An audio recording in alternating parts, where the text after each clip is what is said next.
This is the June 22nd, 2020 Romulus School Board meeting. Can we have a roll call, please, Ms. Webster? Thunderbird. Here. Terrell. Present. Kennard. Kennard. Present. Beard. Present. Hiles. Here. Wester. Present. Martell.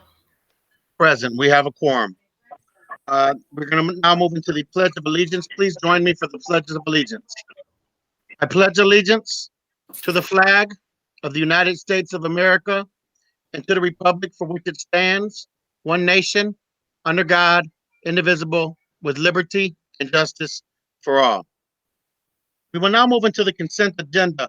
All matters listed under the consent agenda are considered to be routine in nature by the Board of Education and will be acted upon by one motion.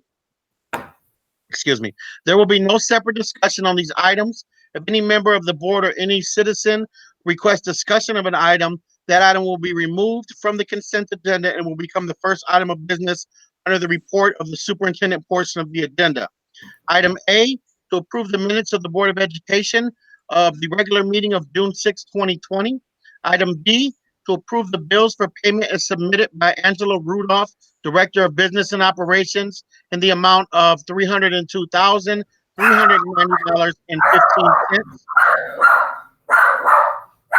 Sorry. And item C, to approve the personnel actions as submitted by Human Resources. Resignation of Gail Joy Blanchard from GSRP, effective June 5th, 2020. De'Ara Lewis, paraprofessional at Wick Elementary, effective June 25th, 2020. And Shelby Spicer, secretary at Hale Creek Elementary, effective June 5th, 2020. Also, retirement of Gail Ann Blanchard, GSRP, Director of Early Childhood, effective June 19th, 2020, and Don Thompson, Maintenance Custodian at Romulus Early Childhood, effective June 19th, 2020. Is there a motion on the floor? I move that we accept the consent agenda as presented. I second. Change that date to June 8th. Okay, we're getting a lot of backfeed from, I'm not sure, but if you're not speaking, please mute your mic. Okay.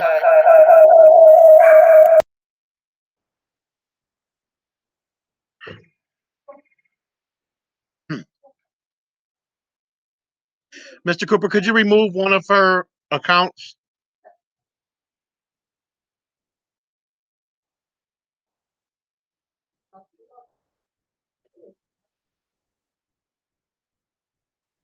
Ms. Wester?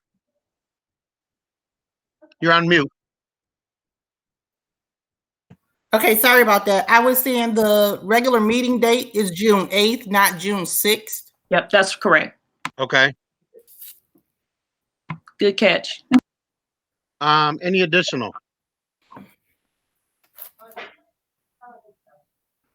Okay, I was notified that the board minutes were not sent out with the package, but were put on the Google Drive. Is there any members that wish to have the minutes pushed back and for approval into our next meeting, or has everybody had an opportunity to review? Mr. President, I'd like to request that we accept the agenda as presented, removing the minutes. I am one of the board members that just learned they were on the Google Drive. And I'll check there next time, but yeah, I would appreciate that. Okay. So is there, I guess, a superseding to motion to approve the agenda absent the item A, the minutes? Is there a superseding motion on the floor? Yes, I make that motion. Ms. Powell? Okay. Do you want to repeat it just for the record since we're on the? Yeah, I move that we accept the consent agenda as presented, with the exception of removing the approval of the minutes, so that they can be reviewed. Support. So moved by Ms. Piles. I'm so, just for Second by clarity, Bernard. Sure. Go ahead. I'm sorry. Mr. President, just for clarity, Yes, ma'am. are we removing the minutes to be the first thing on the agenda, or are we removing them to go on to the next time we meet? The latter, I'm sorry. Can you say the motion again, please, then, the correct way? Move that we accept the consent agenda as presented, with removal of the minutes to be approved at our next meeting. Thank And I you. don't think it was for any dispute of the minutes, just that. No, no dispute. They're just normally in the packet. I didn't see them. Okay, so moved by Ms. Piles. Is there support?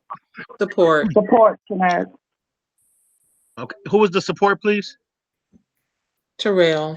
Terrell was. Okay. Moved by Ms. Piles, supported by Mr. Terrell. If there's no discussion, can we have a roll call, please? Piles, Yes. Funderburg, Yes. Terrell, Yes. Kennard, Yes. Beard, Yes. Wester, yes, Martell. Yes. The consent agenda is approved with the exception of the minutes, which will be reviewed and voted on at the next meeting. Next week, the next item is our student spotlight, which has become a regular item on our agenda. This week we have the RHS Reminisce High School Scholarship slideshow. If there's a board member that'd like to speak upon that, if not, we'll turn it over to Mr. Cooper.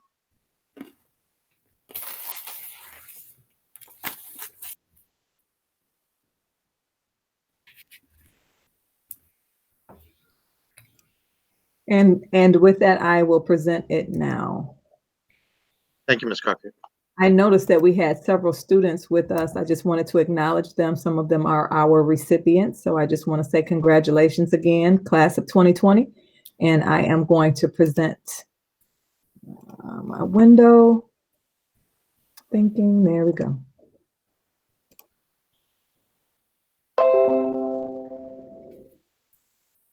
Okay, Mr. Cooper, can you see that?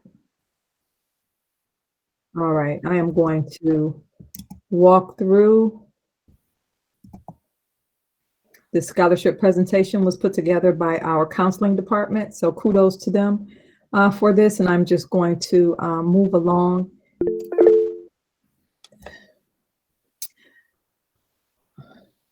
This screen shows all of the various scholarships, the local scholarships that were offered to our students that they applied for. We have the Romulus Drug Task Force Scholarship, the Romulus Education Association Memorial Scholarship, the Romulus Association of School Administrators Scholarship, the Romulus Arts Council Scholarship, the Romulus Chamber of Commerce Scholarship, the Romulus Athletic Booster Club Scholarship, the Romulus Band Booster Club Scholarship, the Ed Horn Memorial Scholarship, Tanya Cofield TM Photography Community Service Scholarship, Barth Elementary Alumni Scholarship, the Western Wayne County NAACP Scholarship, and last but not least, the Veterans Outreach Scholarship. Normally we have a, last year it was at the Romulus Athletic Center. We actually have an awards ceremony, and obviously because of COVID-19, we were unable to do that this year. So we are presenting our students with it this way instead. And so I'm just going to walk through our recipients and what they received. Yasmin Abbas received the Romulus Athletic Boosters Scholarship for $500. She will be attending Michigan State in the fall. I almost want to clap after each, but I'll just keep. Mohammed Sise received the Romulus Athletic Boosters Scholarship for $500. He was also a recipient of the Romulus Education Association Scholarship. He will be attending Michigan State in the fall. Nakari Cooperwood received the Romulus Association of School Administrators, the RASA scholarship. He will be attending Eastern Michigan in the fall. Mr. Matthew Drake received the Romulus Athletic Booster Scholarship. He will be attending Michigan State. Dylan Glenn received the Romulus Athletic Booster Scholarship. He also received the Tanya Cofield TM Photography Community Scholarship. He will be attending Wayne State. Malaya King received the Veterans Outreach Scholarship. She will also be attending Wayne State in the fall.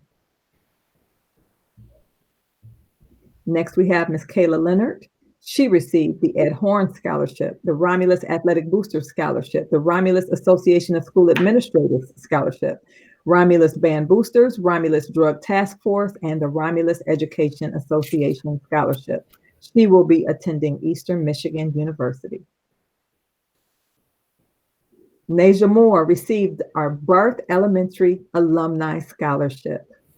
She will be attending Eastern Michigan in the fall. Janae Neesmith will be receiving the Romulus Band Booster and the Romulus Drug Task Force. Romulus Drug Task Force Scholarship. She will be attending U of M Dearborn in the fall. Alondra Vargas received the Romulus Arts Council. She will be attending Central Michigan University in the fall. Carol Ward received the Romulus Athletic Booster Scholarship, and she will be attending Concordia University in Ann Arbor. Bianca Waters received the Romulus Athletic Booster Scholarship, and she will be attending Spelman College in the fall. And these are our Detroit Regional Dollars for Scholars. I am not going to read all of that, but this is what I will say.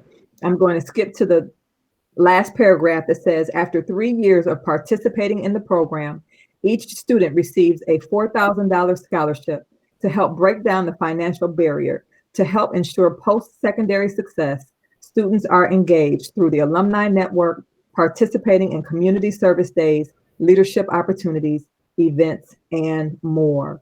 So the following students have received this scholarship: Roger Bethune III, Javon Collin, Kayla Long, Reagan McCarthy, Courtney Warren, Bianca Waters, and Timothy Witt. And we say thank you to our counseling department and congratulations to all of our graduates. They did a great job. If we can give them a round of applause.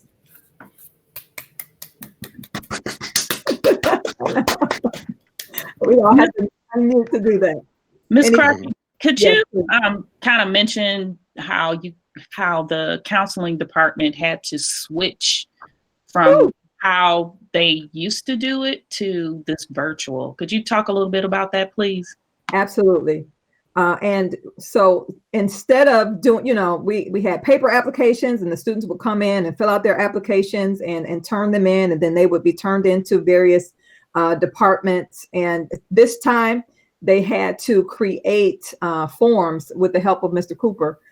They had to create forms and a system, honestly, an electronic system for the students to not only apply for the scholarships, but for the scholarship applications to go to the proper locations. So it was an involved process, but they figured it out and they got our students their awards. So I thank the counselors for their hard work in adapting and making this a success. Ms. Crockett, if I may. Yes, please. And also too, with that particular process, it sets them up for the future of it being a digital platform so that they don't have to worry about the actual paperwork. So I just wanted to say kudos to the counseling department for being on top of it and making sure that our students were still able to have this particular part of their senior experience. And congratulations to our recipients.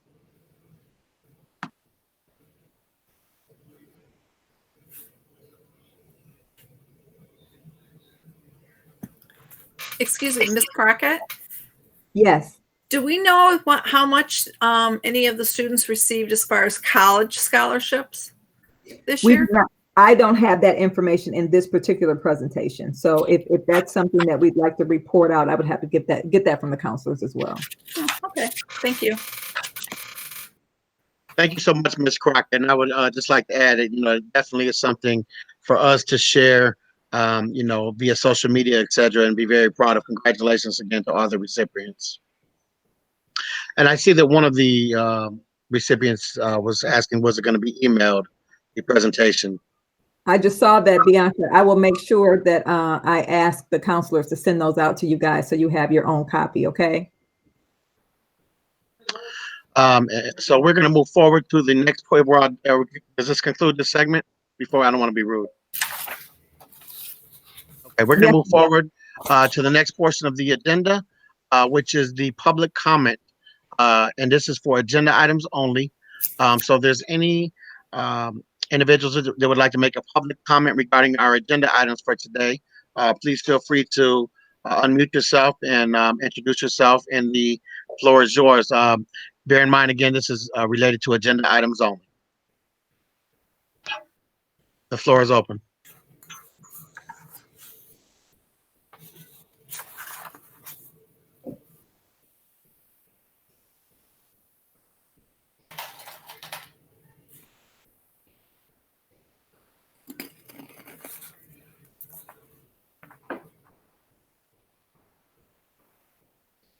Okay, we're going to move forward then. Keep in mind that there is a public comment at the conclusion of the meeting as well, to which will not be limited to agenda items. At this point in time, it's the report of the superintendent. I will turn the floor back over to Ms. Crockett. The floor is yours. Thank you. Thank you. I'm going to start with presenting. So what we have before us is a request to approve, honestly, the adaptation of two existing positions. And so I'm going to just present a really quick diagram, if you will. It doesn't give a lot of information, but it's just showing that it's the same number of positions. If you give me a second, I'm trying to find my presentation. Okay. Okay, and so we're just showing a before and after of two existing positions. This was, okay, too big. This was mentioned in the, this is a part of our Romberg report. And so the positions as they were before, or as they are now, are, we have our RBLC / integrated technology position. And we also have currently an adult ed / alternative position. And so after the Romberg research and after looking at the needs of the district, we established that we absolutely need a technology department in the district between especially, first of all, it's 2020. And secondly, with the COVID-19 situation, the coronavirus situation, it just magnified our need to get caught up with technology. And now that our students will be one-to-one with devices, and now that there will be a greater emphasis of using technology both inside and outside of the classroom, it is necessary that we begin to build a team around supporting our students in so doing. And with that, we are asking that the board approve these positions. Director of Integrated Technology. And the integrated technology piece means that it's not just an IT position. It's not just fixing computers or ordering computers. It's also making sure that the software and the instruction lines up with our curriculum goals. So it's necessary that we receive professional development for teachers, support in the classroom, and that those things align with how we are educating our students. The adult ed position is adding an RBLC component, And this is modeled after the our Southgate Asher has an adult ed / RBLC position. And so this is an administrative position that we would be posting for. We currently have this actually is vacant as of today. This position is vacant. And so that's all. We are just requesting that these positions be modified so that we can begin to move the district forward.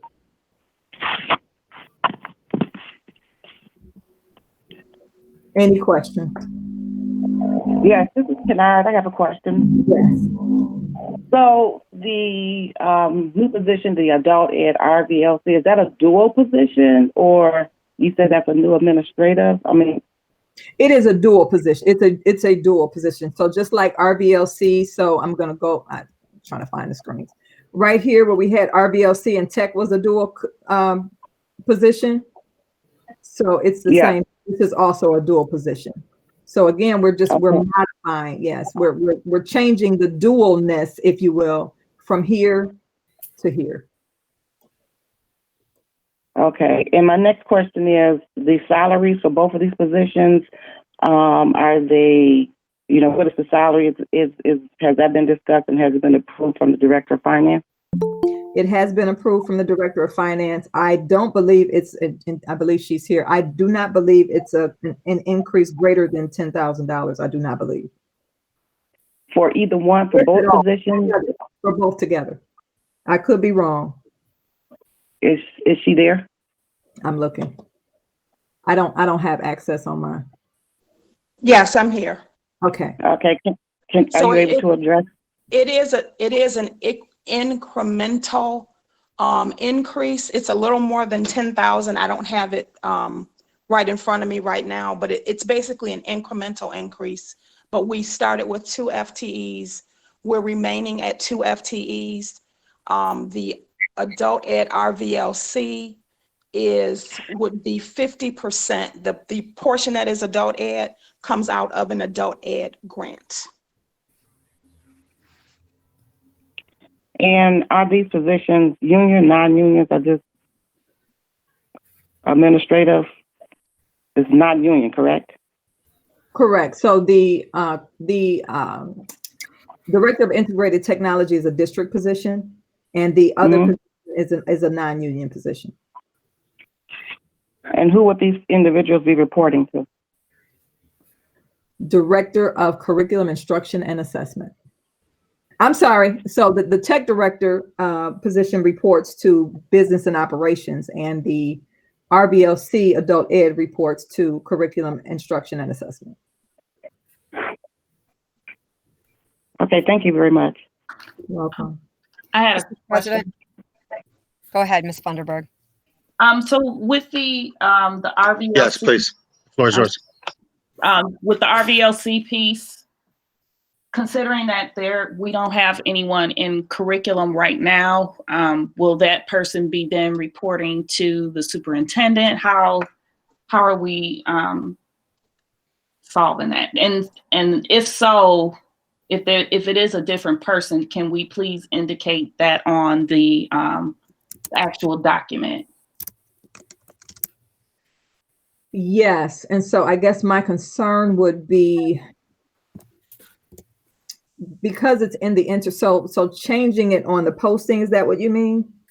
Right now on the posting, it has that they would report to the executive director of curriculum, but because we're dividing that up right now, presently amongst 2 people, are they then reporting to those 2 individuals, or are they going to be reporting to a superintendent? And partly, I think it's a lot with the contract. So like, for instance, if they're in RAZA and it's another RAZA individual, they have to have someone, if I'm not mistaken, have someone who is either non-union at central office that they report to in order for like the hierarchy to actually work. You know what I mean? So I just want to make sure that that's clear when we post all of this. And so if it's subject to change, then maybe that is also something that we need to communicate as well. Right. And I think that's the way we would probably have to do it. It would be superintendent for now, anticipated that it report to that role report to curriculum. So we can write it that way. Yes. You asked a different question. You asked another question though, Ms. Funderburg. It was all kind of intertwined with that one of who would they actually be reporting to, considering that we don't have anybody in that position right now. I do have one additional question. Are we doing an internal posting first and then an external, or are we just doing solely internal? We're doing a regular posting, internal and external. Okay, thank you. Mr. President. Yes. Question. With the adult ed, currently, are adult ed classes offered during the school day or are they evening? And if they are evening, what does that look like for whoever is over both, seeing that RVLC is during the day? Currently, it's both. Adult ed is both day and evening. Okay, so will there be then that director will obviously won't be there all day and into the evening, but will rotate between the two? Or will it be one person with support staff, or what does that look like? One person with support staff. Okay. They both positions have support staff. Okay, and then my last question is even though the person will be over both, they will still be housed separately, independent from one another, correct? Since RVLC has students as young as 6th, 7th, or 8th grade, and adult ed is for older adults? Correct. That separation will not change. Okay, thank you. You're welcome. Mr. President, this is Kennard. I have another question, please. Yes, ma'am. Floor is yours. So when do you anticipate to have this posted? As soon as it's approved. Okay. Are there any additional questions for Ms. Crockett?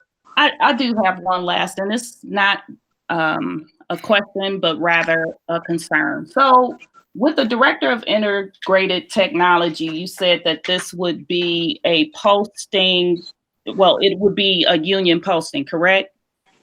It would not. It's not, so both are non-union? Correct.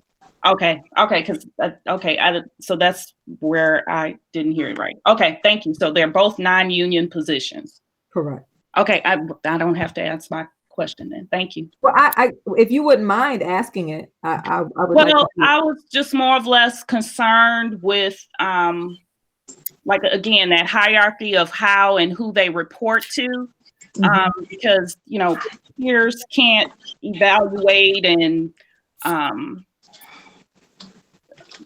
reprimand, that kind of thing. Like if they got a directive, what's that chain of command? And I didn't want it to be something that disrupted that chain of command with these particular positions. I think, you know, you have to kind of preserve that chain of command on if something needs to be done, who's the decision maker and who do they answer to, or, you know what I mean? So it was more or less my concern wrapped around that. I understand. But if they're non-union, then we don't have anything to worry about. Thank you. Welcome. Are there any additional questions for Ms. Crockett? So I would just like to say briefly, I appreciate, especially in wake of this current climate, the consolidation of some of these positions and, you know, the boost in the technology department, you know, with anticipated or not knowing what the budget's going to look like. I'm a little concerned about any salary increases. Is it necessary to have a salary increase in order to consolidate these positions?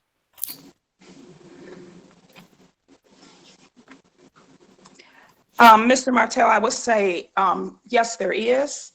But again, part of your increase in terms of the adult ed piece would be picked up by the adult ed grant. only the incremental increase for tech director would be absorbed in general fund. Okay, thank you. Mr. President, I have a question. One quick question, please. And Yes, it's ma'am, the pertaining floor is to yours. Okay, it's pertaining to the grant. I know that on grants you have end dates on that. Is that an ongoing grant that has to be applied for on a yearly basis? How does that grant work with the adult education? Our adult education grants, we currently have 3, are through Wayne Risa. There is an application process yearly. Wayne Risa is the initiator for our region of Wayne County. I would say that it is the funding source, though, is stable because we annually have an increase of individuals who are in need of completing their high school completion diploma or certificate or GED. So that we are one of the larger programs. Our program is very much in demand, so I would say that funding is very stable. Okay, because my concern is to make sure and ensure that, that we're meeting those guidelines in a timely fashion. Mr. President, Yes, Ms. Piles. if I may add, both our adult ed and our RVLC program have grown exponentially over the last couple years. And both of these positions both of these programs attract students, not just from our community, but from all over. And it is a much needed service in this area. And we have seen continual and steady growth in these 2 programs over the last few years. Great, thank you. If there's no further questions for Ms. Crockett, is there a motion on the floor regarding this action item, please?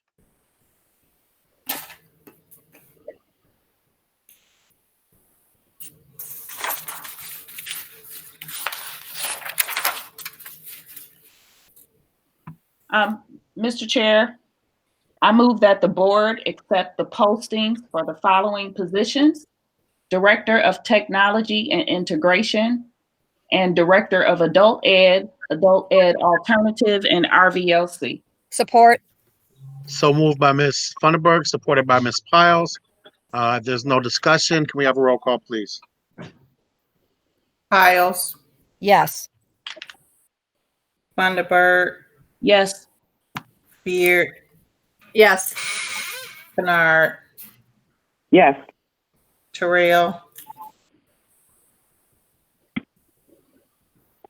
Yes. Wester, yes, Martell, Yes, motion carries. The next action item for Ms. Crockett is the facility use for the Relay for Life. So I'm not sure if we can do these together. We received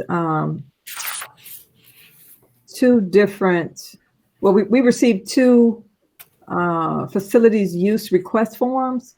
One is for the wrestler. So give me 1 second. Let me try to find that. I may have to reopen it. But they're listed as 2 separate items, and I would ask that they be addressed separately. Yes. Okay, I found it, I believe. So the first one is Relay for Life. I'm just pulling that up. Nope. Mrs. Crockett, I believe Shona is here. If that would be wonderful because, yes. she could speak to that and the event that takes place and what exactly is needed while you pull that up. Yes, thank you.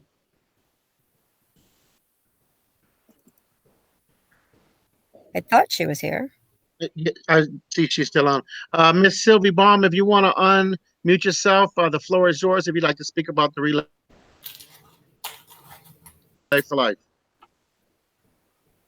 Sorry about that delay. I had a hard time figuring out on this forum how to unmute myself. Hi, I'm Shona Sylvie Baum, the event lead for Reminisce Relay for Life, and I'd be happy to answer any questions. And I just want to say I very much appreciate you guys getting us on the agenda so quickly. Thank you so much. Do you Could want to you provide tell a us little more bit of, about your program, about the Relay for Life, and how it's over multiple days, and what exactly takes place and where? Oh, I would absolutely love to. So this would be the 4th year that the Romulus Relay for Life event has occurred. And we have traditionally used the area behind the senior center.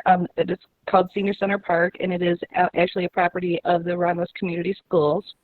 On Friday, we set up different teams. We use the track and different teams throughout the community, and these teams are anything from family members to work groups. We have a Comerica team, a Five Points Church team, different family teams. They all set up different sites along the track. The event is a 24-hour event, and it raises funds for the American Cancer Society. The Relay for Life is actually an international event. It's the largest nonprofit fundraiser in the world. And now Romulus is also a proud member of that group. So what is done is on Friday night, we allow the teams to set up their sites, and they do different little fundraising things at their sites. Every year we have a theme. This year the theme is Lights, Camera, Cure. So each team is choosing a different movie as their theme. And then throughout the 24 hours, starting on Saturday at 10 a.m., we close the track to any moving vehicles, and people walk the track for 24 hours. So it's not like a 5K or anything. It's just each team tries to have at least one member on the track at all times. And they ask the general public to come in and take their baton and walk in a half hour for them, or come and visit all the different activities, buy a snow cone, a hot dog. The Boy Scouts come out with their team and they make homemade pizzas, et cetera, et cetera. We also have presentations throughout the day. The event opens with a salute to all of the survivors in the area for cancer. So survivors, we spoil rotten on that day, because just for one day we want to make it all about them, because that's exactly what it is that we're trying to do, is make it so that these events are no longer necessary. We want to work ourselves out of a job. Now, the fundraising for Relay for Life actually occurs all year long, and we've had participation in several occasions with the Romulus Community Schools. Barth Elementary and Hale Creek have both put on their own little mini versions called Relay for Recess. Year before last, we had a pink out game that also funneled into the Romulus Relay for Life with the Romulus High School. And because of COVID, we were really upset because we couldn't do all of these live events. But it might be a blessing in disguise, because at holding the event in October of this year, school will be in session. So I'm really hoping that we can even get more participation with some of the older kids in the Romulus Community Schools and some of the other elementary schools as well, and the middle school. So we're hoping that that will be a silver lining to us having to delay our event. So if you have any other questions regarding like what the mechanics of it are, like I said, it starts out with a salute to caregivers and survivors. We go throughout the day. At dusk, we have a very moving event where we recognize all of the folks that we have lost to cancer and all of the folks that are currently fighting cancer. The Luminaria event is really well attended and a very moving event. And then at 10 o'clock on Sunday morning, we wrap up the event with a pancake breakfast for all the participants and the public, and let them know how we did with our fundraising efforts throughout the year.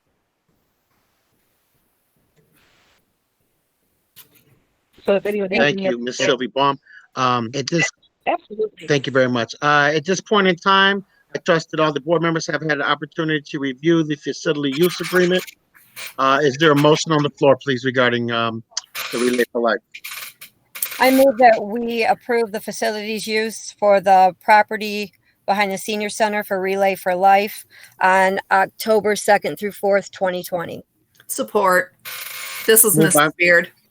Moved by Ms. Pyle, supported by Ms. Beard. There's no further discussion or no discussion regarding this. I just had a question. Please. Considering that, there is still this looming threat, maybe not, of COVID-19.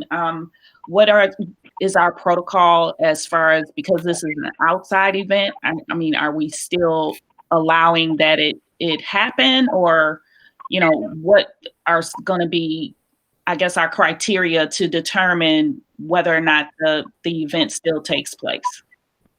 If I could address that. Notification too, how people will be notified if indeed if we have to cancel it. Is that something that falls on the school, or is that something that you all will do? And so I just wanted to kind of talk a little bit about the formalities. That's all.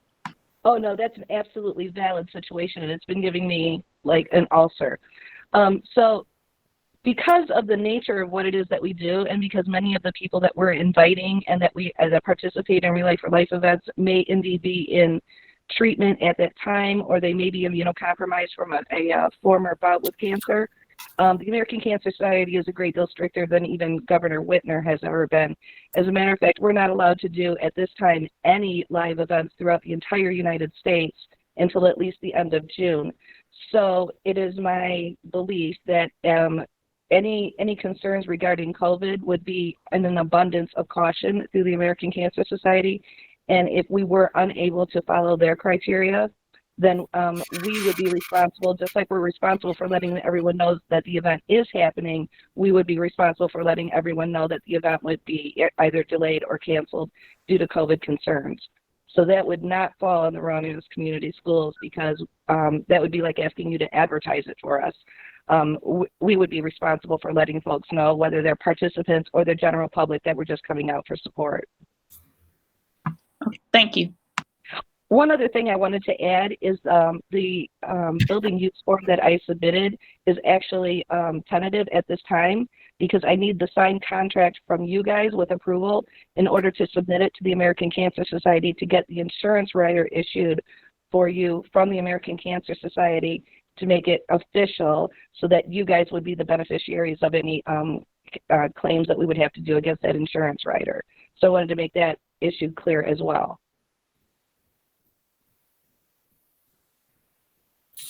Thank you. You're welcome. Thank you. And considering that, might we want to, I'm speaking to the board, might we want to make this motion contingent, or are we fine where we're at? I think we approved last year's with them knowing that they were going to get the insurance after you gave them the approval, because that's what they asked for. Okay, sounds good. Yes, Mr. President, this is Ms. Kennard. Yeah, we approved that with contingency last year. Thank you. That's correct. Yeah. Okay, so if the Ms. Piles, could you reread motion, please? And we could get this vote. Do the vote after. If there's no further discussion, is there any further discussion? Okay, thank you. Okay, so I move that the board approve the facilities use for the Olive Street property to be used by Relay for Life, October 2nd through 4th, 2020. Okay, moved by Ms. Piles. I believe it was supported by Ms. Beard. And roll call, please. Piles, Yes. Beard, Yes. Terrell, Yes. Kennard, Yes, with contingency. Thunderbird, Yes. Wester, yes, Martell. Yes, motion carries. Thank you. Thank you, Ms. Sylvie Bauman. We look forward to your event.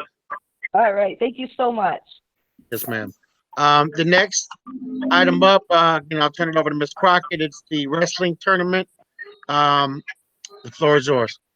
Yeah, so the Romulus Southeast Michigan Fire Wrestling organization requests the use of Romulus High School gym on November 8th, 2020, which is a Sunday.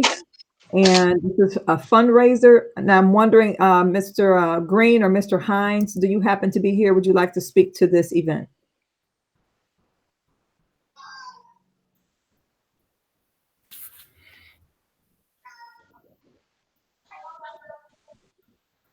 Going through.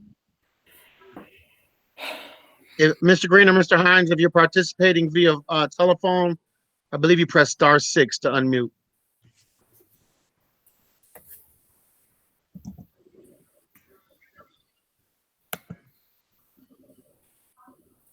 Okay, I So guess. you're not here. I have what it is this wrestling tournament is a fall AAU wrestling tournament, and they will be using that to promote our wrestling program that is available to the RICS students as well as those in the community who participate in that. And every year the coaches put this on it, and they use the money that is raised through tickets and concessions to purchase uniforms or equipment, mats for our students. So they give them the benefit is for us, but they do all of the work.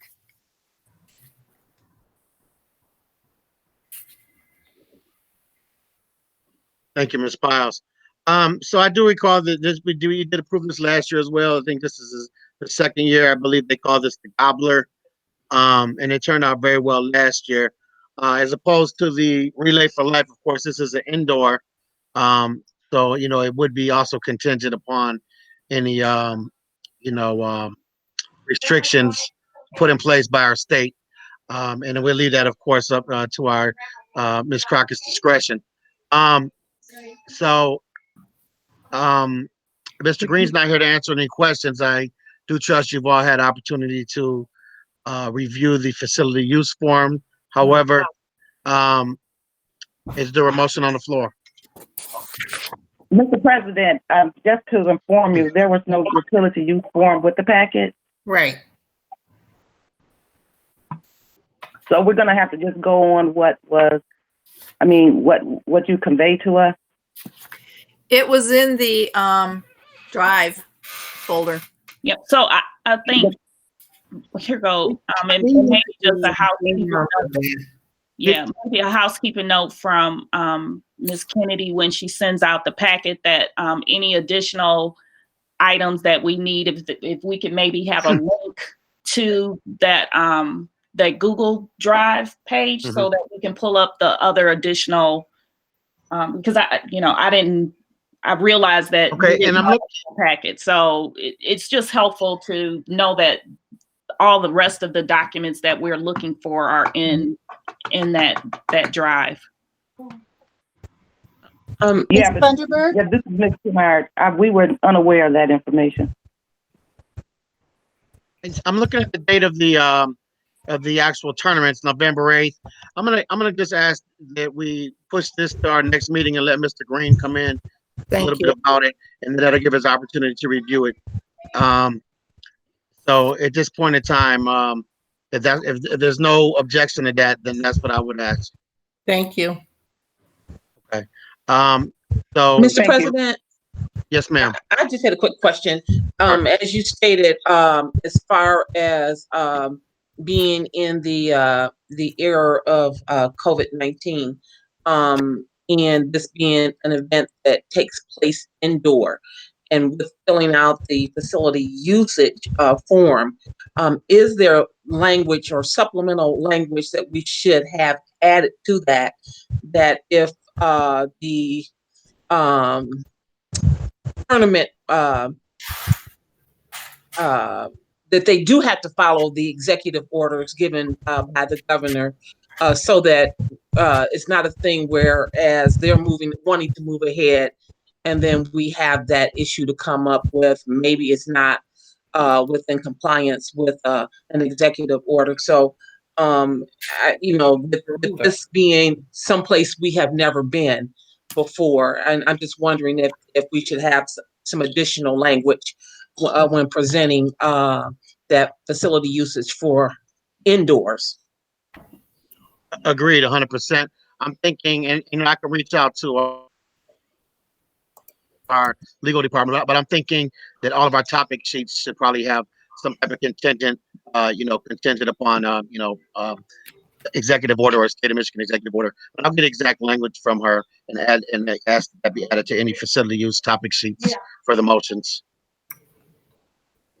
Is that sufficient? I think she was talking about in the actual form that the user fills out. Is that what you're talking about, Denise, also? Yes, it is. Yeah. So the contract really, that there's something in the contract. Okay. I mean, I can ask her about that as well, but what I'm thinking is that our motion that we approve probably, you know, I'll do both though, and I'll ask her what is her, you know, what her recommendation in regard to that. Thank you. Yes, ma'am. Thank you. So at this point, we're going to push back the wrestling facility use request, and I'm going to turn the floor back over to Ms. Crockett for action item approval of the district auditors. Ms. Crockett.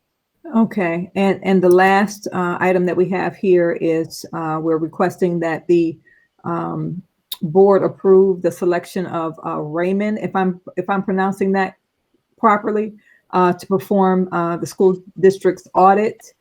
This would be a cost savings to the district. That information was sent out by Ms. Rudolph to the board as well. Really?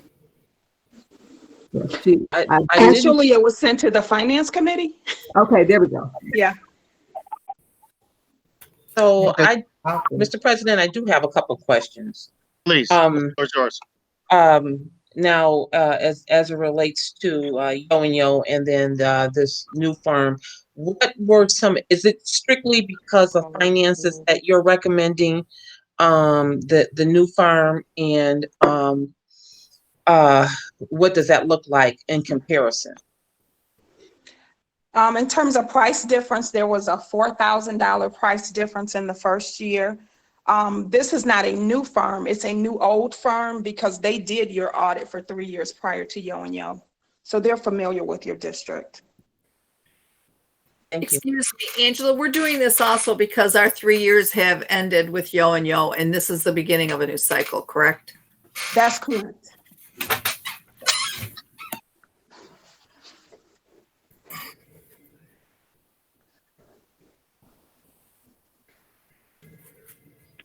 This is Kennard. I don't have any information, but I guess I'm gonna, kind of wing it here. My question is, was there any other firm that was a part of this selection other than the one that you have here, the one that you have before? There were 2 firms that bid: Raymond, who did your auditors prior to Yo, and Yo.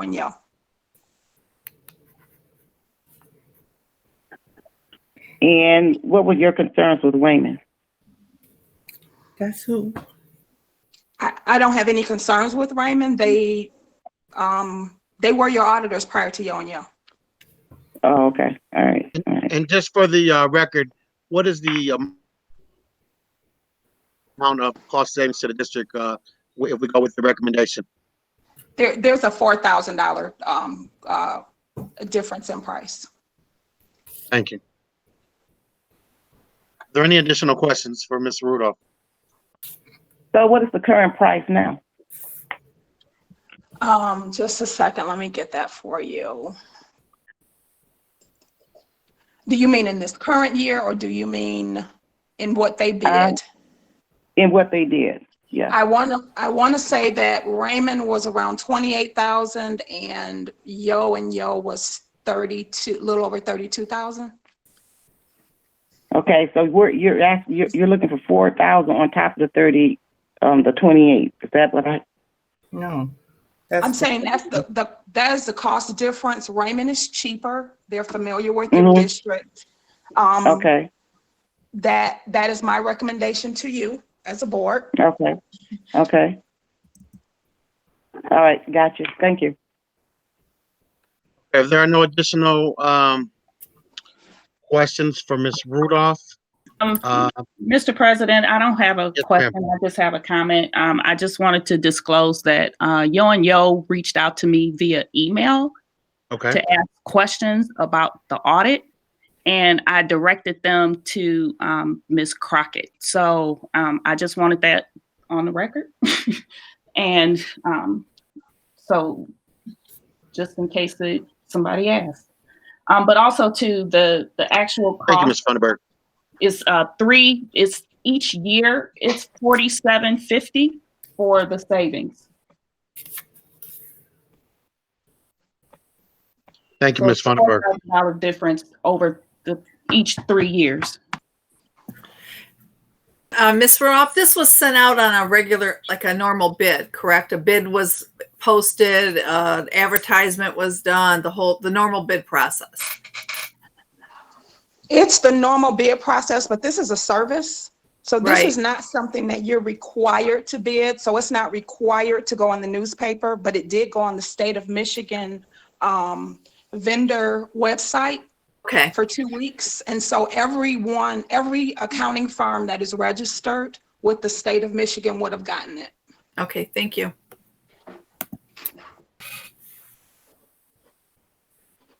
Are there any additional questions for Ms. Rudolph?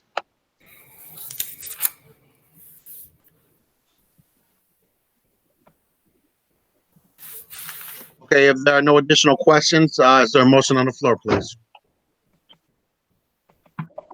Mr. President, I move that the Board of Education accept the recommendation of the Director of Business and Operations to select Raymond to perform the school district's audit for the periods ending June 30th, 2020, June 30th, 2021, and June 30th, 2022. So moved by Ms. Funderburg. Is there support? Support. Supported by Ms. Piles. If there's no discussion, can we have a roll call, please? Kennard, No. Terrell, Yes. Beard, Yes, Thunderbird, Yes. Piles, Yes. Wester, yes, Martell, Yes, motion carries. Thank you, Ms. Rudolph. And at this point in time, I'm going to turn the floor back over to Ms. Rudolph, who is the Director of Business and Operations, for an FYI on a recommendation on expenditures. The floor is yours, ma'am. I'm sorry, our recommendation on which expenditures? that's what's on here. I This believe is we the were, item, I'm sorry, excuse me, Angie, one real quick. This is the item that we're moving to the study session. Very good. So, I do know there's some budget issues coming up that we're going to be discussing in the upcoming study session. Ms. Crockett, do you want to give the community notice on the upcoming dates and just a 5-second brief on the topics? Yes, as many of us know, the state of Michigan, the nation is experiencing, because of COVID-19, a reduction in tax base and business tax, et cetera. And that is affecting our schools, and it's affecting our school funding. And so we are going to have on Thursday, this upcoming Thursday, which is the 25th at 6 p.m., a study session regarding those budget implications and what the district is going to begin to do and what the district may need to do moving forward. So we are using that date as a separate discussion item and a discussion day. Mr. President, Yes, ma'am. I'm requesting that whatever we're going to be discussing in our study session as far as budget cuts, anything that involves positions, could we please get a list of those posted or the people who hold those positions notified so that they will know and be part of the study session or hear it, so that as we go forward and make tough decisions, we are doing that with as much notice and transparency as possible. I mean, obviously, the pandemic we didn't anticipate, and we're reacting as we navigate for next year. But at this point, I'd appreciate if those positions could be posted somewhere or the employees notified, so we do this together.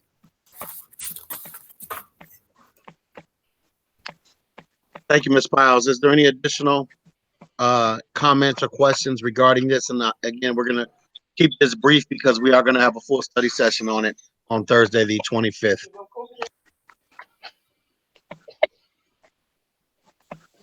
I would just like to request, and I know the Finance Committee received a list of some of these expenditures and budget decisions, but I would like to request that the complete board be sent a copy of that so they could have an opportunity to review it prior to the study session. And then we could, move forward more efficiently. There's nothing further at this time. I'm sorry. Okay, if there's nothing further at this time, I'm going to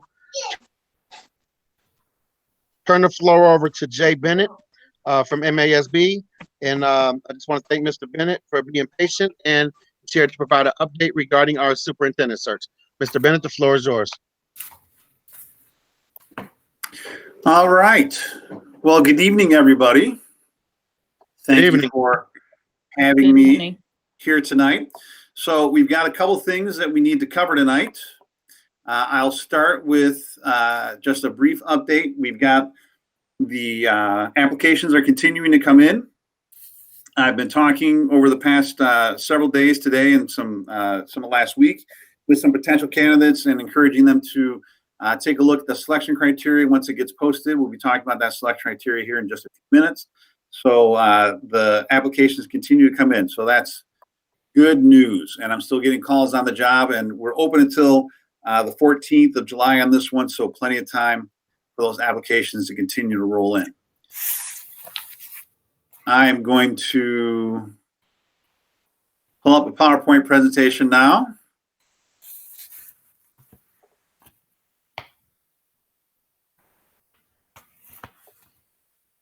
All right, so this is our survey results. So we got 103 total responses. That is a little bit lower than I would have liked, but not terrible. I've seen more, I've seen less. So for district your size, this is about average. Of those 103, 58% said they do not currently live within the district. Those that do live in the district, 32% over 10 years, 4.9% less than 5, 3.9, 5 to 10 years. Those residents that do not live within the district, as you'll see in the next slide coming up, means that you had quite a few teachers that answered this survey. So here we go right here talking about the type of stakeholder. So of those 103, 54 of them were teachers for the district. 20 of them were residents without children currently in the district. 18 were support staff. 11 were parents of elementary students. 9 were administrators. 8 were current high school students. 7 grandparents, guardians, or other. 6 members of the community. 4 middle school students. 2 elected board members, and 2 that would rather not say. So we take the teachers at 54 and the support staff at 18 and the administrator at 9. You'll see that we had quite a few staff, and that comprises a vast majority of the survey respondents were staff. In your view, what are the strengths of the district? So the things that came through: staff, community, the students, families, Romulus. Those are the types of things that came through loud and clear on the strengths of the district. When we talk about the challenges of the district, funding, students you'll see is big there, and a lot of that was related to loss of students, challenging enrollment needs. You'll see enrollment is also very large there. So no big surprises here, the types of things that I would expect to see. Minimum level of education. So over half of the respondents want to see at least a master's with that administrative certification and endorsement. 17% would like to see some specialist plus administrative certification and endorsement. And 11% there would like to see a doctorate degree. A list of positions that this candidate must have held previously. 53% would like to see them having been a former or current building principal. 52% would like to see some superintendency experience. Over half, 51.5, would like to see them having been a teacher at some point in their career. 45.6, an assistant superintendent. Curriculum development was next, and down the list goes.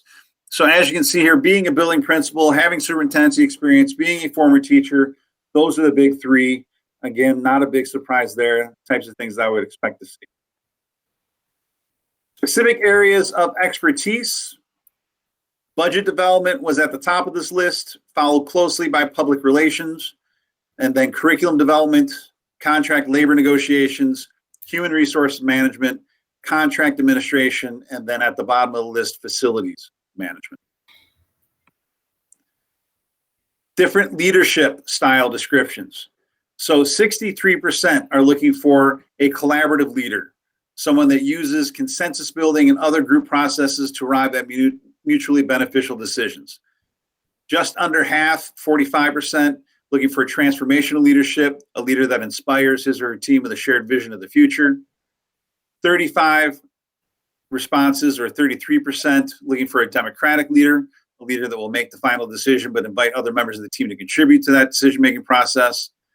Situational leadership came in at 27%. This leader demonstrates different leadership styles depending on the situation. Delegated leadership at 14%, leaders willing to turn over responsibility for decision-making, problem-solving to others. And then servant leadership, this leader leads simply by virtue of meeting the needs of his or her team, at the bottom with 5%. So specific experiences and skill areas that could be important. These are weighted, so there's several screens of these. The ability to develop and direct an effective management team came through at the top at 4.67 weighted average. So the weighted average is figured out by taking the those that have answered critically important, above average, of average, below average, and then adding those up, dividing, and you get that weighted average. So the higher the weighted average, the more people that answered that is something that's critically important or above average importance.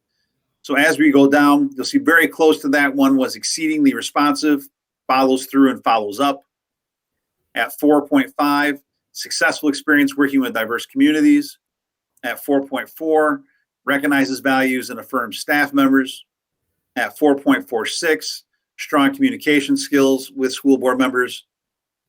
At 4.42, an overarching love of kids. Demonstrates a keen ability to think outside the box and develop creative solutions to complicated problems, was at 4.38. Maintain visibility and accessibility to staff at 4.3.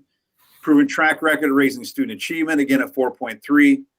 Proven track record of active advocacy for public education at 4.2. Maintain visibility and accessibility to parents at 4.2. Visibility and accessibility to the broader school district community at 4.2. Visibility and accessibility to the broader school district community. Knowledge and experience with school financial matters. Excellent speaking skills with large and small groups. Exceptional communication skills.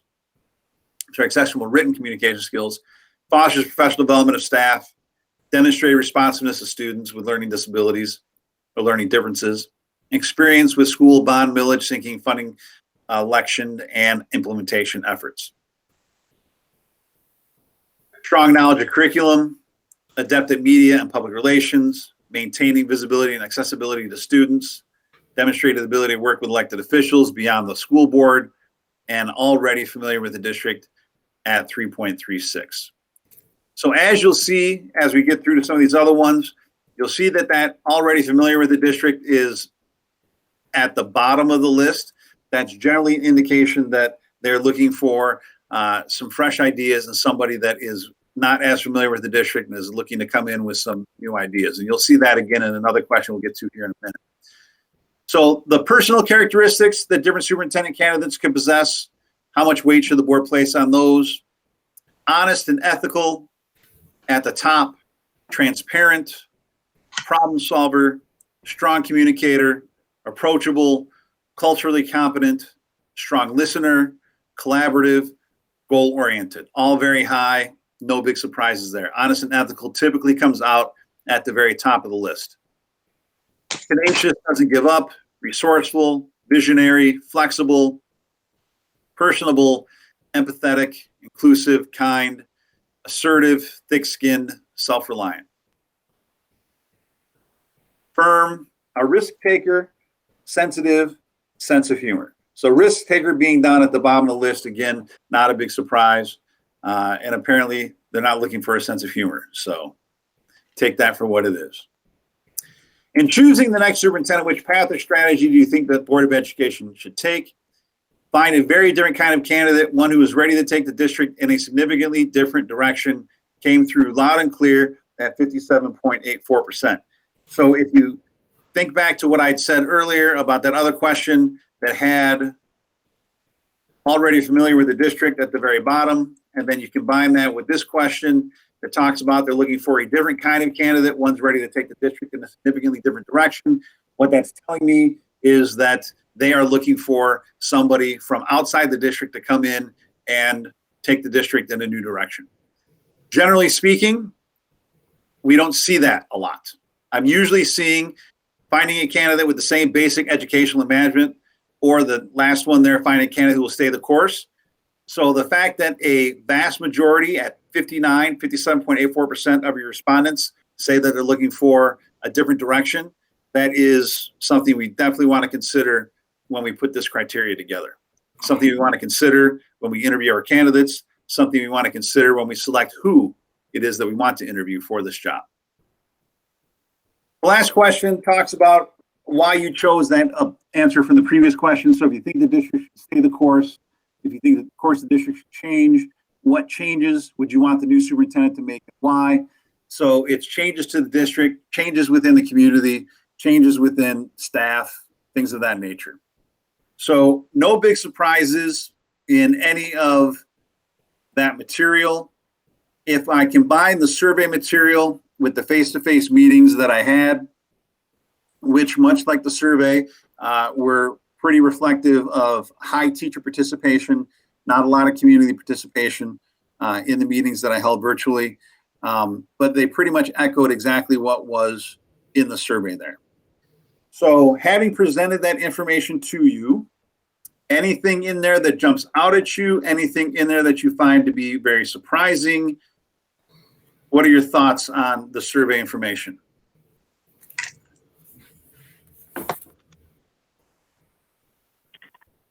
Hi, Jay. This is Judy. Yes, Judy. Okay, I'm not surprised. I'm just going to be honest. I'm not surprised with the information that we were getting back from the feedback. And as a matter of fact, when you're looking at a survey, those are very high numbers and percentages. In the 50s and 60s, over 50%. In those criteria areas. My question to you was: we got 103 responses out of how many were you anticipating that went out? I mean, what numbers of the survey were you looking for? What numbers were you looking for above the 103? Yeah, I mean, ideally, I'd like to see something closer to 200 or 300 respondents for a district of your size. I mean, that's ideal, but I also have high expectations. So the more information that I can get, the better types of information I can present to you all. But the reality of it is that typically in these kinds of situations, I'm only seeing 100 to 200 responses. So you're not that far off from what I would expect, but lower than what I would hope for. Okay, thank you. Jay, this is Stacey Terrell, and my question is, as far as participation, where was it? How were individuals within the community notified of the survey, and as well as the meetings that you've had? How are they notified? How do we know the number of people that were notified? Sure. So all that information was all the survey link and all the meeting notifications were shared with the district. I shared those with Mary, and then it was up to the district to put those out on the Facebook pages, put those out in the email. I believe they created a press release that was given to the district to release to the press.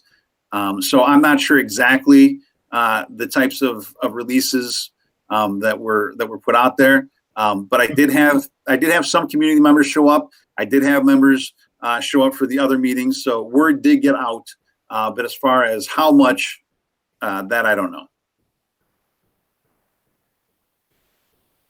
Thank you. Absolutely. I don't know. This is Teresa Beard, Jay. Yeah. I know I did see it on Facebook. I did see it shared several times. I personally shared it. I shared the link, the press release. I shared the link for the community virtual meetings. I actually emailed people that I had emails for that I knew that lived in the city. I emailed them the links. I don't know how many people though actually saw it off of our website or anything like that. So I know what I shared. I just don't know how many other people shared it and how many other people actually got any information from our website. Sure. And something else to consider, we're in an interesting time right now, as you all know. And so as a result, we're being inundated on a daily basis with emails and social media and everything else. And I know from just my own experiences and perspective that some people have just started tuning out. And so unfortunately, these kinds of notifications sometimes just get missed because people have started to tune out the social media because of everything else that's going on in the world. And so as a result, one of the communication channels that we rely on isn't as reliable as we would like it to be, just because of everything that's going on right now. I think that the answers that we did get are pretty reflective of what you have been talking to me about. I didn't really see anything in there that surprised me much based on my conversations with all of you so far. Does anyone have any difference of opinion on that front? Or it sounds like this pretty much links up with what you would think you'd be seeing.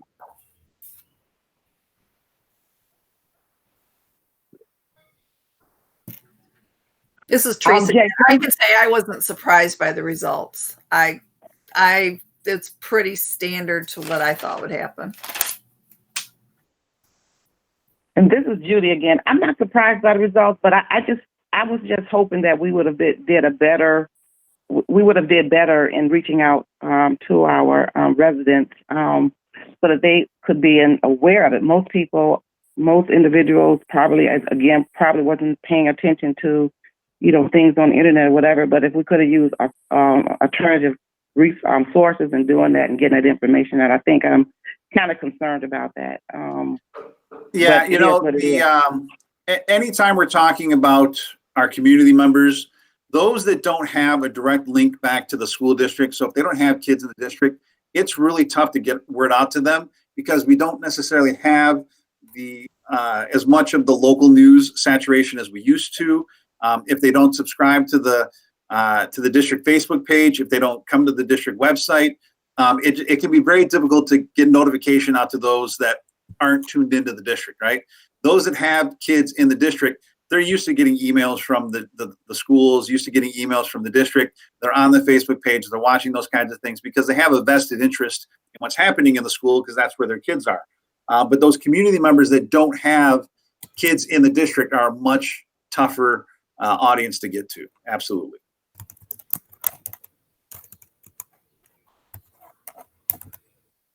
Anything else on the data that I presented so far?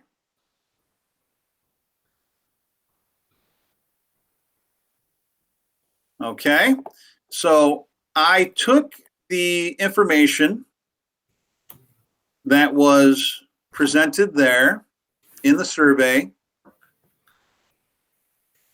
and I used it to help create this draft form of the selection criteria. So what I'd like to do is take a few minutes here to read through this, and we'll kind of read it together as a group here as we go through this. And as you see things here that you would like to, are you still seeing the Word document? Yes. Could you make it a little bigger though? I can. Thank you for reminding me. How's that? That's good. Thumbs up. Okay. So as we go through this, please let me know anything that you see in here that you'd like me to change, and I will change it as we work through it. This is a draft copy, so the changes that I make, I'll save, and then that's what I'll attach to the posting. So we start with just a general statement here about the school district. Romulus School District is seeking a superintendent who will work with the Board of Education to continue its implementation of cutting-edge initiatives while also supporting student growth and strengthening relationships with community stakeholders. Any particular issue with that statement? Does that hold true? Is that not true? We need to reword this. What are your thoughts?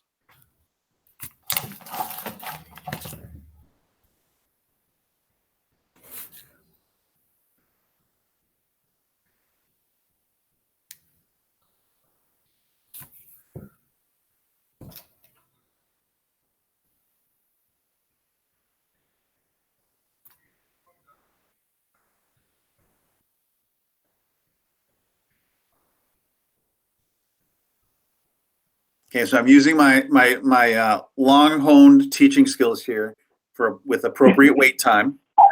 Okay, this is Judy.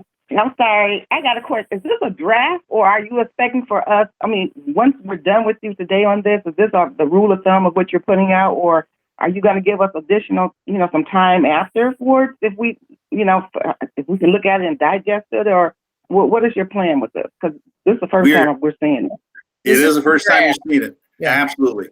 We're gonna work through this as a team right now. That's the plan, so that we can get this up and attached to the posting. These statements good to me. This is Wester. The first paragraph really looks good to me. It kind of hits on what it is we want to do and keep the community stakeholders involved. Okay. So then when we get into this second, the 2 bullet points here on the vision and long range planning, this first bullet, working with the Board of Education, staff and community to create a tangible plan for attaining the vision and creates the appropriate processes and environment to inspire others towards the district's shared vision. Now, this particular statement is based on the fact that in my face-to-face communications during the stakeholder inputs, and based on the survey, and based on what I've heard from you as board members, a coherent vision for the district is something that you're hopeful for. And having your new superintendent, understanding what that vision is and directing the school towards the accomplishment of that vision is something that's all very important to you. So that's where I came up with a statement around creating that plan, creating that vision, and then inspiring others towards that vision. What are our thoughts on that? I like it. Okay. This second bullet point on promoting a culture of learning, both in the classroom and the home, I think that this strikes right to the heart of what we're going to be seeing in the fall. That culture of learning happening in the home, I think, is going to be very important, more so than it probably has ever been. And I think that this promoting a culture of learning is something that was coming through loud and clear to me from my face-to-face meetings and also from the survey. How are we on that?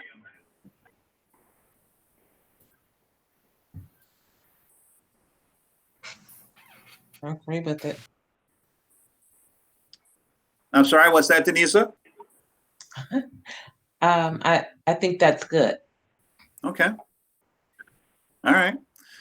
When we get into the professional experience, so these are pulled right off the survey. These are the ones that were towards the top of the survey. So it talked about someone that has successful experience working with diverse urban communities, someone that has that K-12 classroom teaching experience, somebody that has that building level and or central office administrative experience, previous superintendent experience preferred, master's degree plus administrative certification required, demonstrate responsiveness to students with learning differences, proven track record of raising student achievement.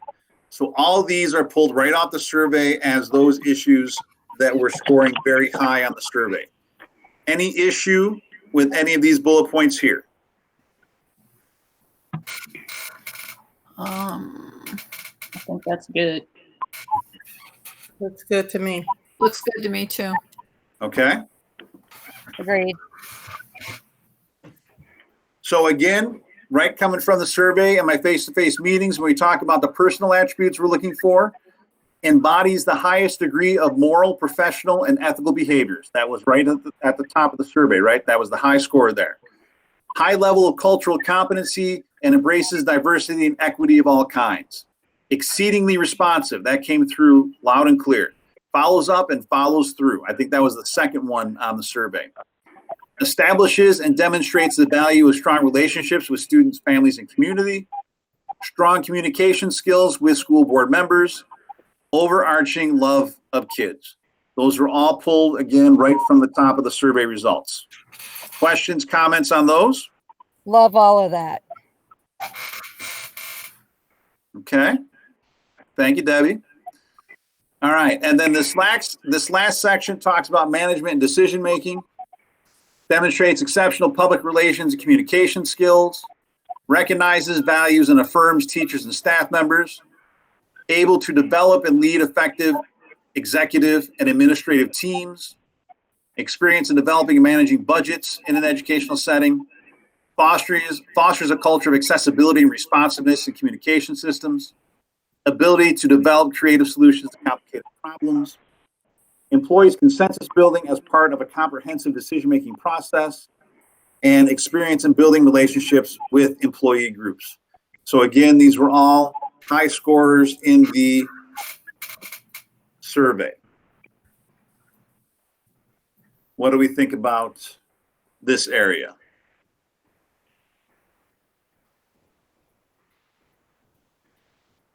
I like all of the communication points on there. Yes, communications came through loud and clear as something that the survey respondents and the face-to-face respondents it's something they're looking for, is improved communications. And at all levels, superintendent to board to superintendent to administration to buildings, superintendent and district to community, all of it. Anything in here or anything not here, anything that I'm missing, anything that you want to make sure comes through that we don't have in these bullet points? I just kind of noticed that there's no mention of maybe like community stakeholders in the decision-making process. Okay. Unless it falls under like public relations.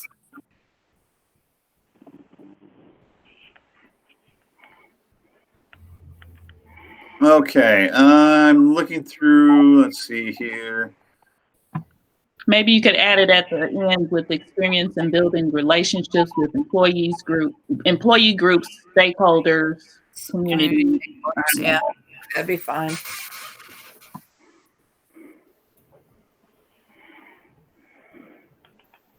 All right, give me just a second here.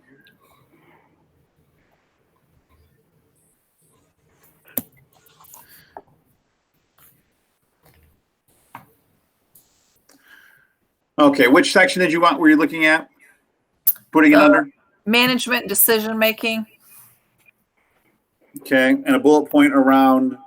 Or either a bullet point or like Danielle was saying, the last bullet point where it says experience in building relationships with employee groups, and make it like, community stakeholders or other key groups. Okay, got it. Families. The employee groups and other stakeholders or community stakeholders.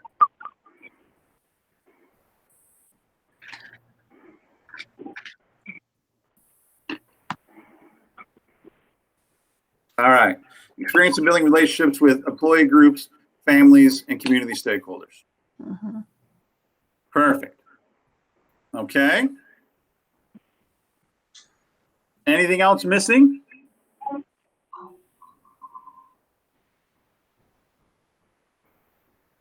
All right. I appreciate your time working with me through this tonight. And like I said, this gives me an opportunity to get this attached to the posting. I know, as I said, I've been getting reach outs from people that are interested in the position. And one of the things that they were asking is, when is that selection criteria going to get posted so that I can take a look at it and, make a good decision as to whether or not I'm what the district is looking for. So this will definitely help in generating some additional interest in the opportunity. I have on my calendar that we are going to get together on July 20th. And at that time, we will be talking about interview questions. We will be preparing for the interviews, and we will select our candidates for interviews. The posting closes on July 14th. So it would be my expectation, if it closes on the 14th and we're getting together on the 20th, then sometime around probably the 16th, which is Thursday of that week, you would have access to all the application files, and that would give you, 3 or 4 days there to take a look at everything and then come prepared for that July 20th meeting to discuss who it is you would like to bring in for those first round of interviews. As we get closer to that date, we'll also have a discussion, most likely via email. We'll just have a discussion about whether or not we're looking at face-to-face or virtual interviews for that first round. So we'll cross that bridge as we get further into July and get a better idea of what it's looking like. I've been hearing that we may be getting some guidance from the state as it relates to open meetings, possibly this week, maybe next week. So as that kind of information comes out, that'll put us in a better position to make a determination as to what we want to do with those interviews on the 28th and 29th of July. Jay, Any other? Yeah. Okay, any other questions? What my question was going to be was about the packets that were the applications, the applicants, those packets. Those names are going to be, we won't see names on them, correct? They'll be numbered or? No, you will see names because you're going to get the full application and the resume and everything else. What we won't do is we won't share any of that information until we have until those applicants have actually accepted interviews. So you will get the full packet. You will see all the information about them, and only you and myself will see that information. And then once we come together and talk about that in public, we will be discussing them as numbers. Okay. And then we will only release the names once they have accepted an interview.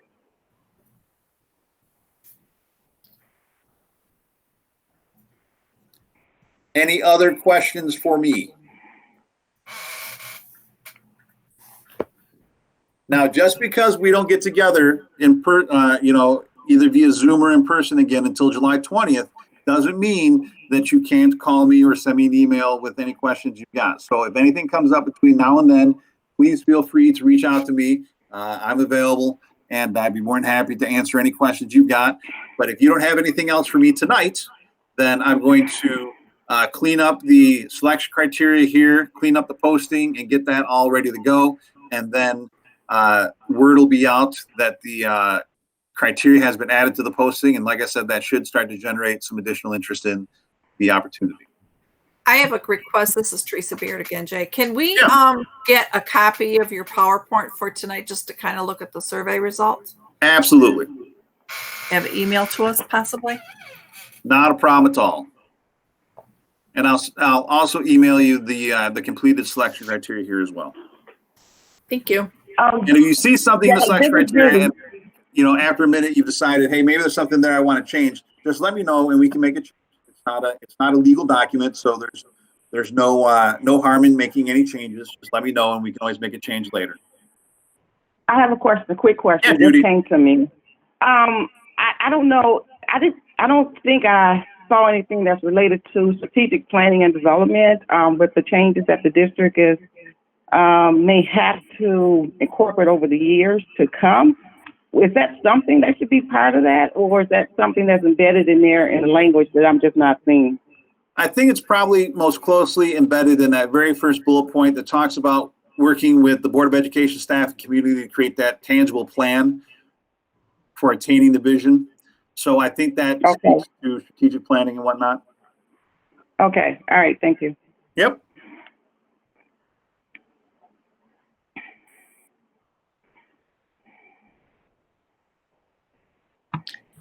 Jay, I was going to say I thought it was going to take longer, so thank you. Absolutely. You know what? We're all busy. I want to be respectful of your time. I'm not going to keep you any longer than I have to, but I'm here as long as you need me to be. So I've got a very short drive.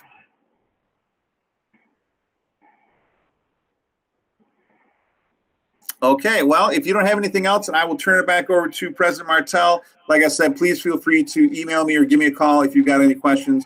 Otherwise, I will get those things emailed to you, and I will get this added to the posting. Thank you, Jay. Absolutely.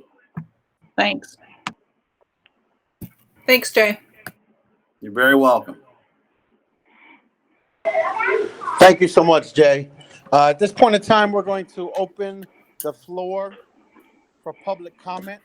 This public comment is not limited to any agenda items. If there's any individuals that would like to address the board at this time, please unmute yourself, introduce yourself, and the floor is yours.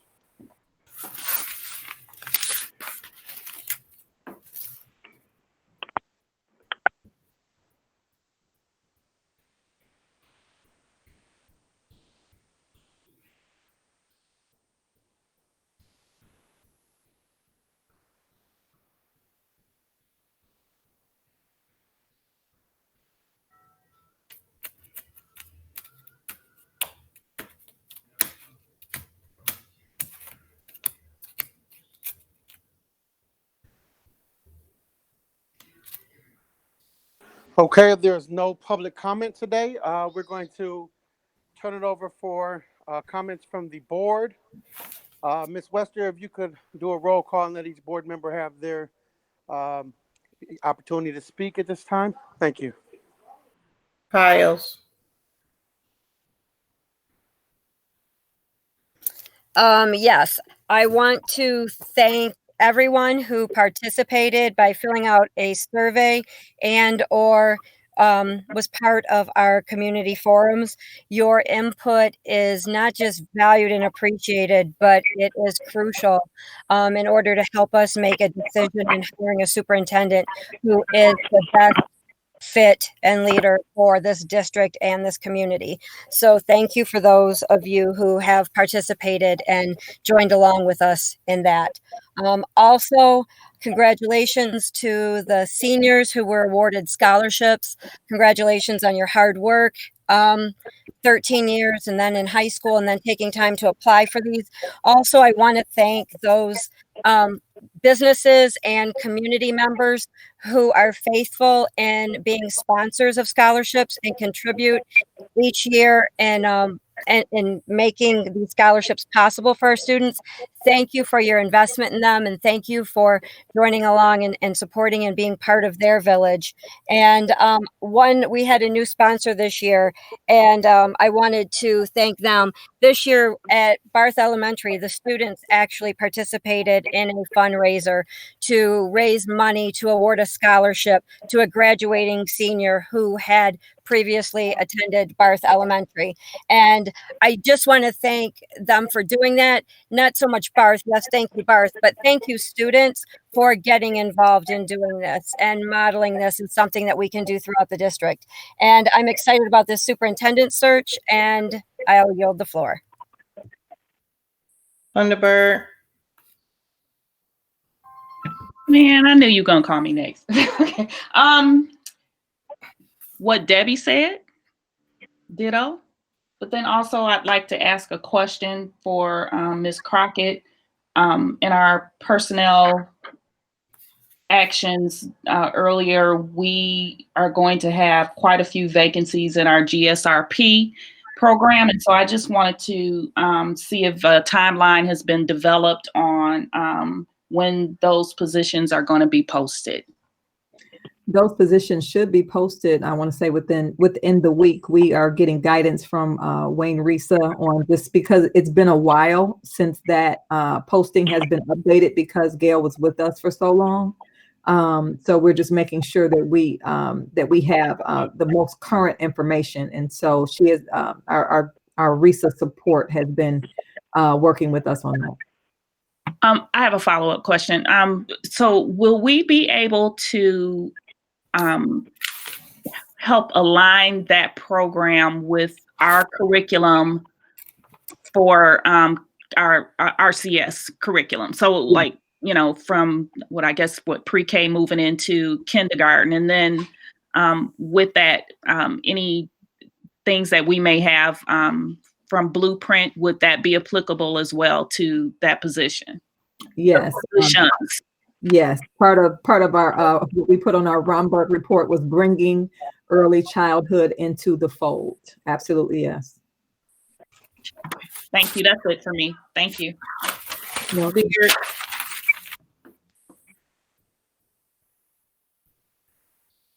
Beard. Sorry, had to find the mute button. I just wanted to say that I appreciated what Mrs. Marino and the high school staff did for the 2020 graduates with their graduation ceremony. I know it wasn't what everybody wanted, but I felt I was there, that it turned out nicely. I was glad that we were at least able to do something for the students. And I wanted to congratulate all of our 2020 Reminisce High School graduates for a job well done. And we look forward to hearing from you in the future. I also like to thank Jay for all the work he's doing on the superintendent search. I just kind of wish we did have more community involvement in selecting a new leader. So I know that there's going to be some more meetings coming up that will be open to the public. And at that time, I'm hoping that we'll see some more of that community involvement. And that's all I have. Kennard. Okay. Yes. I concur with much of what's been already said, and I would like to also congratulate our graduates. To those who graduate 2020, the program was nicely done. We didn't get any rain, so that made it a good thing too. And that those who receive scholarships towards continuing their education at a university of their choice, those are great accomplishments. And also with the superintendent search, the information that we've got, I concur with Ms. Beard, and hoping that, maybe we need to, if we could have been a little bit more creative in that area in terms of getting our residents more involved, I would at least feel a little bit happier about that.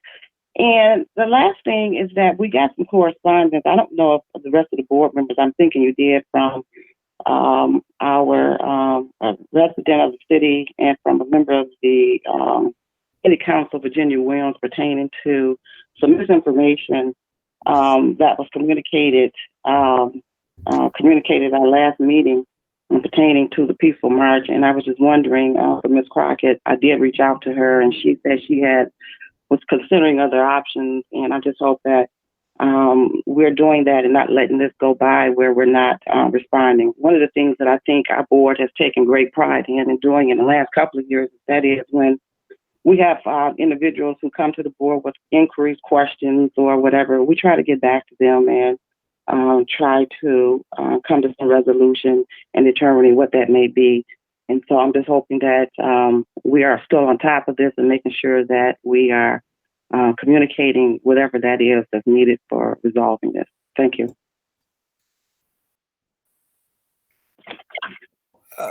Terrell. Much of the same. I just really want to give a resounding congratulations to our scholarship recipients, and I too do have a concern as it relates to communicating what's going on with the superintendent search to community. I know that I did not see it listed on Facebook, and I'm not saying that it wasn't, but pretty much as Jay stated, I've my purview of what's going on Facebook, and a lot of it has been disturbing. But I would just think that if nothing else, a robocall, because I do know that those do go out, a robocall going out that this is taking place, and community involvement is needed, because it is something that concerns our community. And even if it is a community member that does not have children or grandchildren going to art schools, the school district means a lot as far as being a resident of Romulus. And so I just hope that we would reach out find other means to reach out to our community so that they can be a part of the process, in informing them. And so, with that being said, I know that we're in a period of, even though we haven't been actually in the school, I just ask and would want to state that everybody stay safe and pay attention to distancing and wearing masks and take care of each other during the time that we're away from education instruction. For myself, I concur with what all has been said. Hats off to our 2020 graduates. Hats off to all our scholarship recipients. Job well done during these trying times. And just thank everybody for participating. Jay, thank you for all his hard work putting together the superintendent search. And just really making sure that the information is out there for our community, because there's a lot that did not see it. I didn't see it on Facebook. I'm not on there as much as I should, but I didn't see it. But we just want to make sure that everybody is a part of the decision making, at least so their voices can be heard. Mr. Martell. Thank you. There we are. I just want to say congratulations to all of our graduates. I think Romulus set the bar this year as far as providing a platform for the students to be able to cross the stage during these COVID times. I think that was pretty unprecedented, and I was impressed with the results. And I'm, just wanted to again congratulate our graduates, our scholarship recipients. Thank you to our whole team for putting this together as far as the graduation. Jay, thank you for coming out. Relay for Life, I look forward to it. Everybody stay safe, and I will see you guys at our next meeting, or actually Thursday. Motion to adjourn. At this point in time, I'll motion to adjourn by Ms. Wester, supported by, who was that, please? Ms. Piles, and Piles. roll call, please. Piles. Yes. Terrell. Yes. Wester, yes. Kennard. Yes. Thunderbird.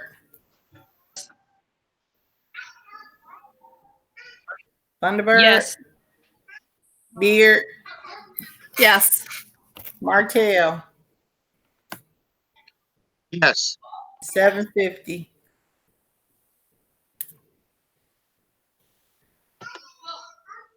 Thank you all, and I will see you on Thursday. God bless.